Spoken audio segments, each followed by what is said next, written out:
दर्शको नमस्कार. दर्शको, राजमुद्राच्या समाजमुद्रामध्ये मी डॉक्टर सुजित येवलीकर आपलं सहर्ष स्वागत करत आहे. दर्शको, आपण नेहमीच मान्यवरांसोबत गप्पा मारत असतो, त्यांच्याशी चर्चा करत असतो आणि समाजातील घटना आणि घडामोडी आपल्यासमोर आणत असतो.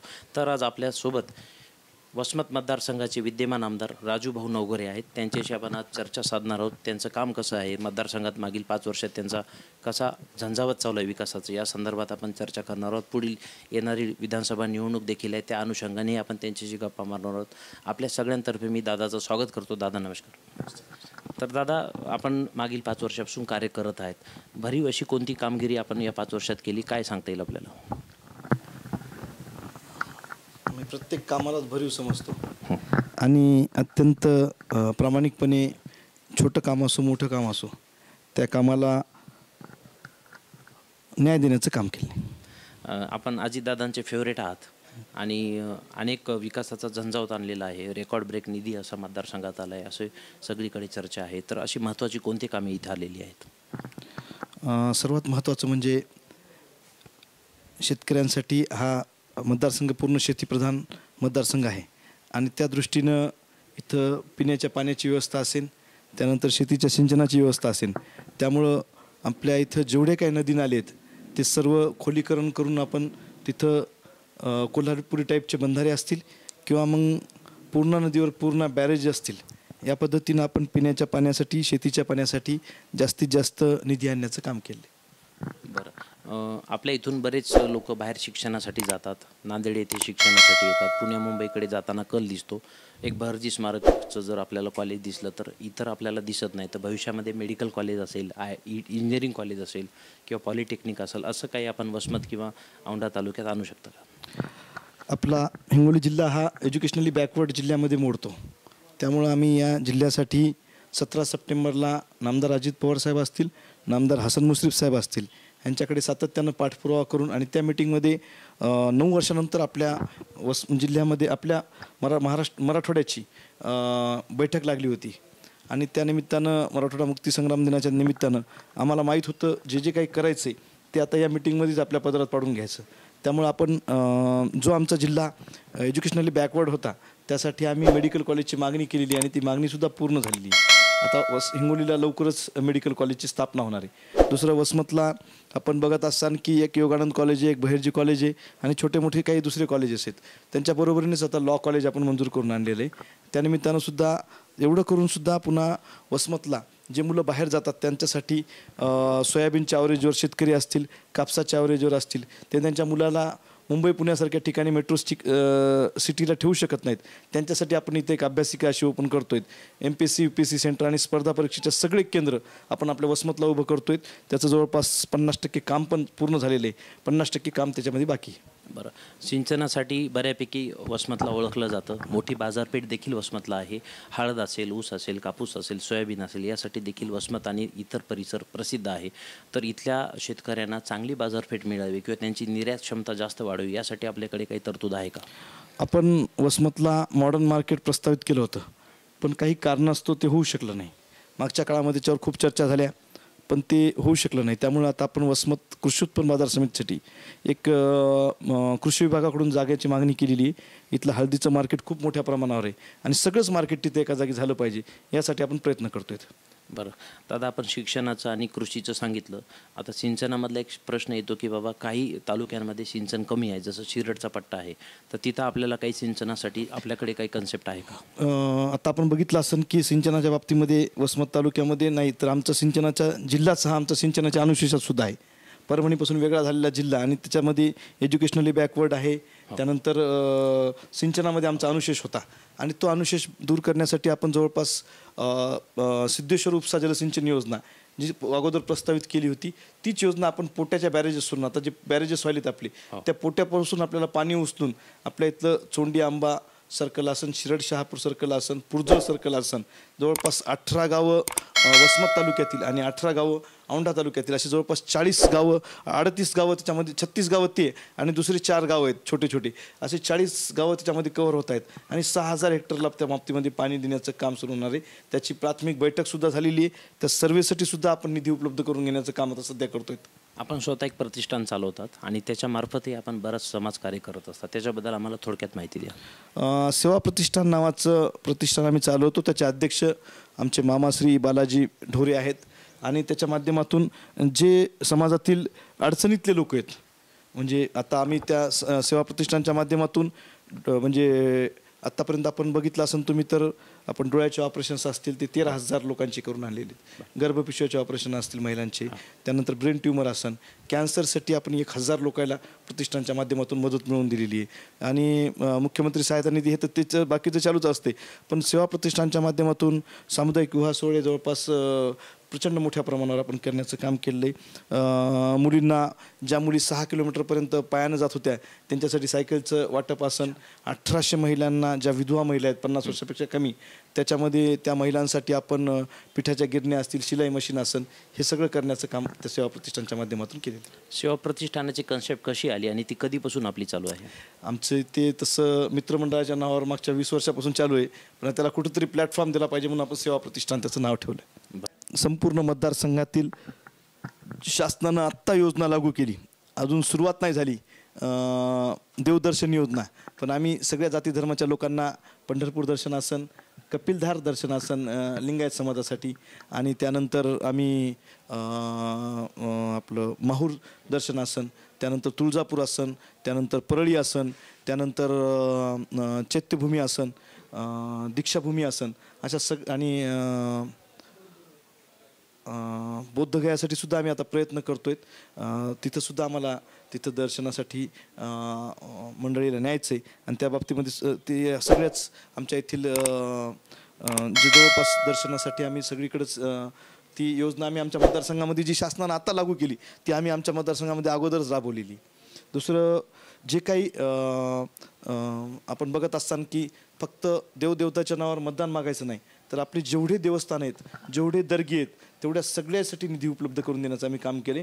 आमच्या इथं बघत असताना तुम्ही की बाराशिव सारखं संस्थान आहे, तिथं आपण निधी उपलब्ध करून घेतला. शिवपुरी बालाजी आसन, गोरखनाथ वाई आसन की जिथे 1,00,000 बैल दर पोळ्याला फिरतात, आणि शामादार दर्गा आसन, आमच्या इथले शादीखाने असतील, अशा प्रत्येक समाजासाठी सभागृह उपलब्ध करून देण्याचं काम आसन. त्या तिथं मंदिराच्या बाबतीमध्ये देखभाल दुरुस्ती आसन, हे सगळं काम त्या माध्यमातून करण्याचं केलं आहे. आरोग्य विषयाच्यामध्ये तर आम्ही खूप मोठं काम या मतदारसंघात उभं केलं आहे. आपण वुमन्स हॉस्पिटल आहे आमच्या इथं, ते 60 कॉटचं होतं, आता 100 कॉटचं तिथं आपण मंजुरी करून आणलेली. त्याचंसुद्धा आता टेंडर प्रोसेसला आहे. आम्ही इथं 50 कॉटचं नवीन उपजिल्हा रुग्णालयामध्ये नवीन 50 कॉट वाढवले आहेत की ज्याच्या माध्यमातून कोरोनाच्या काळात मदत झाली.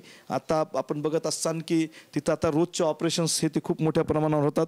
मतदारसंघामध्ये सगळ्यात महत्त्वाच्या 2च गोष्टी गरीब माणसासाठी आहेत. एक तुम्ही बघत असताना की लालपरी एसटी, त्यासाठी आम्ही इथं बसस्टँड उभारतोय, आणि दुसरं जिल्हा परिषदच्या शाळा.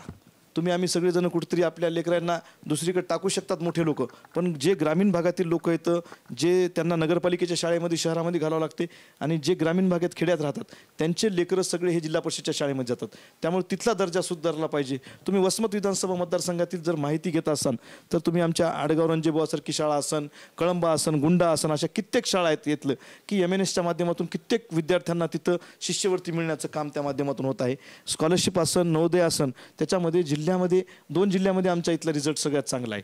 आणि वर्ग खोल्याच्या बाबतीमध्ये सुद्धा आम्ही तिथं खूप मोठ्या प्रमाणावर काम केलं आहे. आणि हे करत असतानाच मतदारसंघामध्ये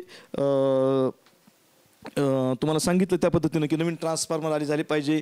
जवळा बाजारसारख्या विभागामध्ये 5 MVAचा नवा ट्रान्सफॉर्मर आपण तिथं उपलब्ध करून दिला. लिंक लाईन आपण तिथं उपलब्ध करून देत आहेत.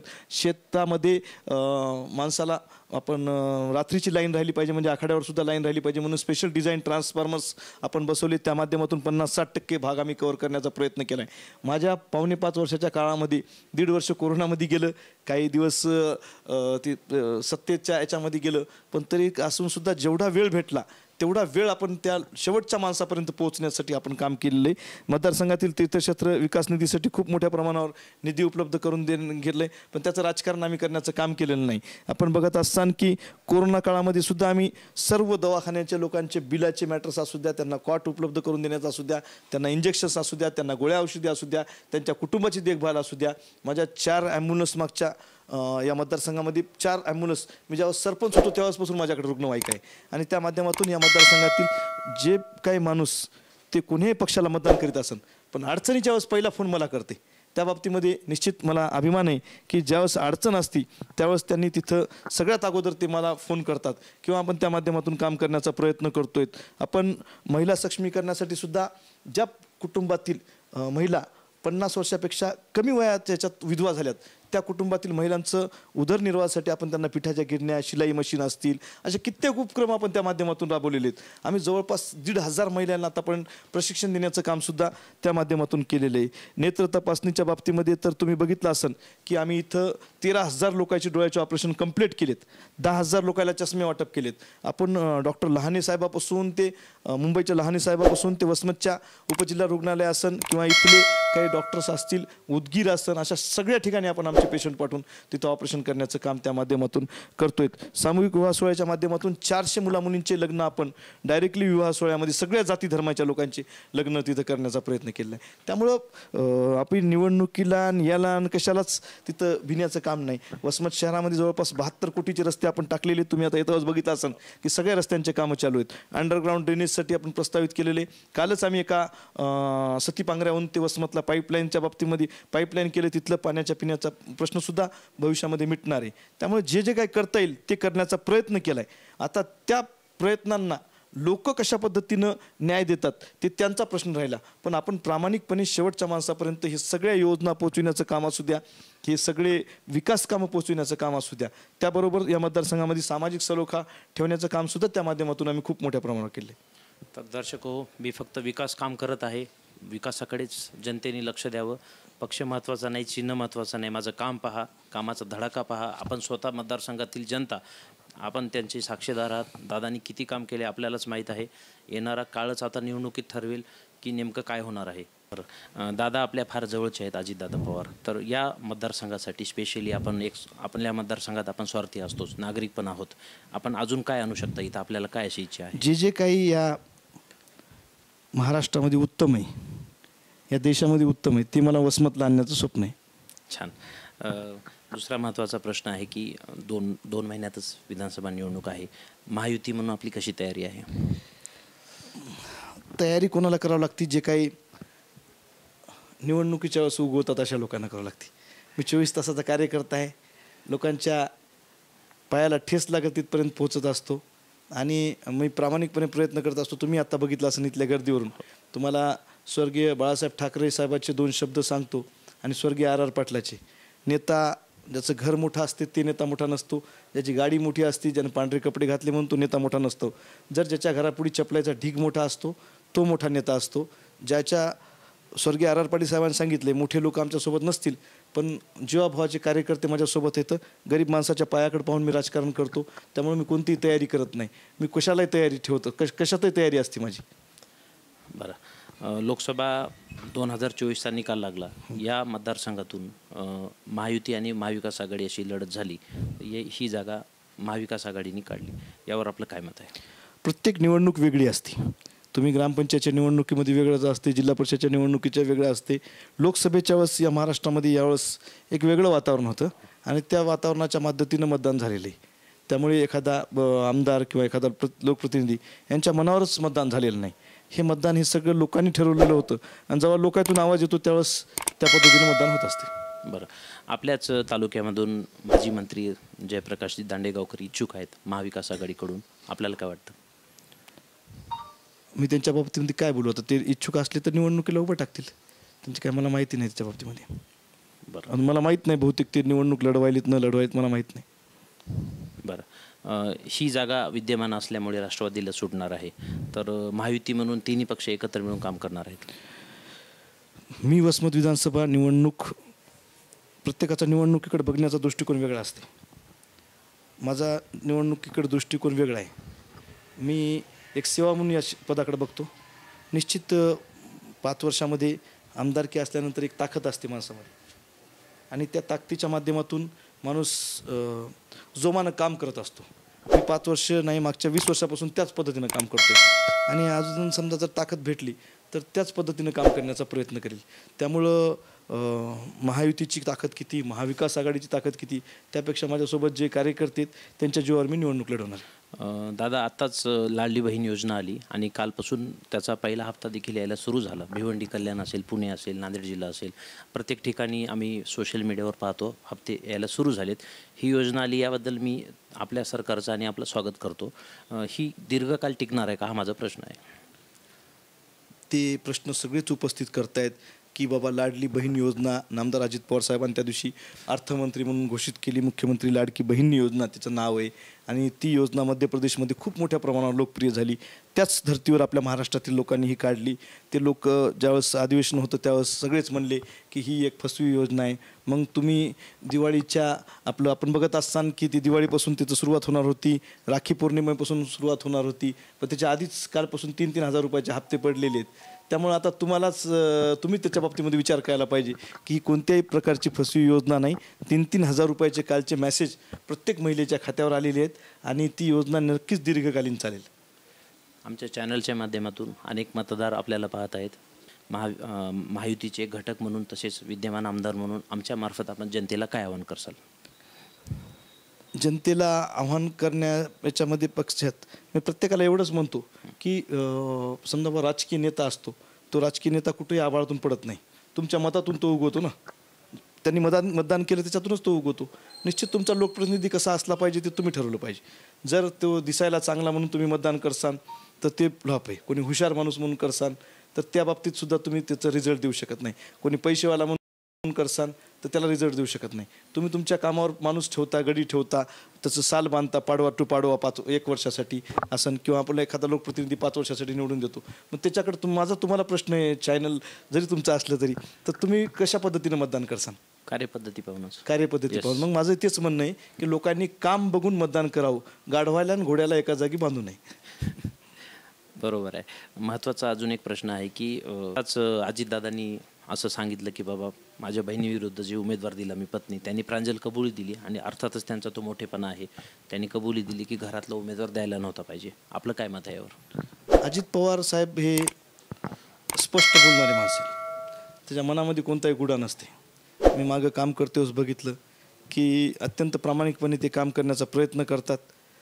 पण जे काय आहे ते सरळ सांगायचं त्यांची. त्याच पद्धतीने त्यांनी सांगितलं असेल किंवा त्यांनी वहिनीला उभं करायचं नव्हतं ताईच्या विरोधामध्ये, असं म्हणून बोलले असतील ते. अच्छा, आपण मागच्या 2.5 वर्षामध्ये भरपूर निधी आणला. आम्ही बऱ्याच वेळा सोशल मीडियामधून, दैनिकांमधून पाहत असतो. थेट निधी कसा आला आणि कसा आपण त्याचा वापर केला? ते दीर्घकालीन आहे, अल्पकालीन आहे का व्यवस्थित आहे? आपण सांगावं. रस्ते, रोड, नाल्या हे विकास त्याला म्हणता येत नाही. हां, हे तर सगळेच करतात. ज्याला निवडणुकीत संधी भेटली त्यावेळेस एखाद्या आमदार निधीमधून रस्ता करते, कोणी कशातून करते, काय कशातून. पण सगळ्यात महत्त्वाचं आमच्या मतदारसंघामध्ये आम्ही बॅरेजेसच्या बाबतीमध्ये काम केले. आमच्या जिल्ह्यामध्ये आम्ही मेडिकल कॉलेज आणण्यासाठी काम केलं आहे. आमच्या इथं प्रत्येक समाजासाठी आम्ही सभागृह देण्याचा प्रयत्न केला आहे. तुम्ही फक्त छत्रपती शिवाजी महाराज फुले शाहू आंबेडकरांचं नाव घेता, पण त्यांच्याही जे अनुयायी आहेत त्यांचे ते सगळे सभागृह झाले पाहिजे. त्यांच्या समाजाच्या बाबतीमध्ये झालं पाहिजे.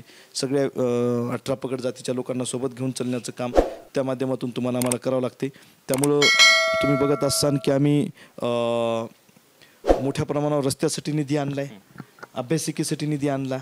म्हणजे आपण जेवढे काही स्मशानभूम्या, कब्रस्तान आहेत त्यांच्यासाठी निधी आणला. बाकी जे काही करता येईल, शेतरस्ते, पांदन रस्ते आहेत, जे माणसाच्या शरीरामध्ये ज्या पद्धतीने रक्तवाहिनी आहेत त्याच पद्धतीने हे शेतरस्ते आणि पांदन रस्ते महत्त्वाचे असतात शेतकऱ्याच्या दृष्टीनं. ते शेतरस्ते आणि पांदन रस्त्यासाठी सुद्धा खूप मोठ्या प्रमाणावर निधी आणला आहे. जे काही करता येईल या मतदारसंघासाठी त्या सगळ्या गोष्टीसाठी आपण काम केलं. महाराष्ट्रभरामध्ये महायुती किंवा महाविकास आघाडी यापेक्षाही जास्त एक फॅक्टर चालतो आहे, तो जरांगे फॅक्टर आहे. तर आपण एक आमदार आहात, प्रतिनिधी आहात, एक समाजाचे घटक देखील आहात. तर जरांगे फॅक्टरबद्दल किंवा जरांगे साहेबांबद्दल आपलं काय मत आहे? जरांगे पाटील एक अत्यंत प्रामाणिक माणूस आहे. ज्या माणसानं समाजातील जी काही तुम्ही बघत असाल तुम्ही की समाजातील जे उपेक्षित घटक आहेत त्यांच्यासाठी त्यांनी लढा उभा केला आहे आणि त्या माध्यमातून त्यांनी मराठा समाजाची खरी स्थिती समोर आणण्याचं काम केलं. पण त्याच्याबरोबर त्यांनी मुस्लिम समाज असन, धनगर समाज असन, जे काही बॅकवर्ड आहेत, आदिवासी समाज असन, त्यांना सगळ्यांना मुख्य प्रवाहात आणण्यासाठी सुद्धा त्यांचं त्या बाबतीमध्ये खूप वेळेस आपण बघितलं असेल की त्यांची ती भूमिका आहे.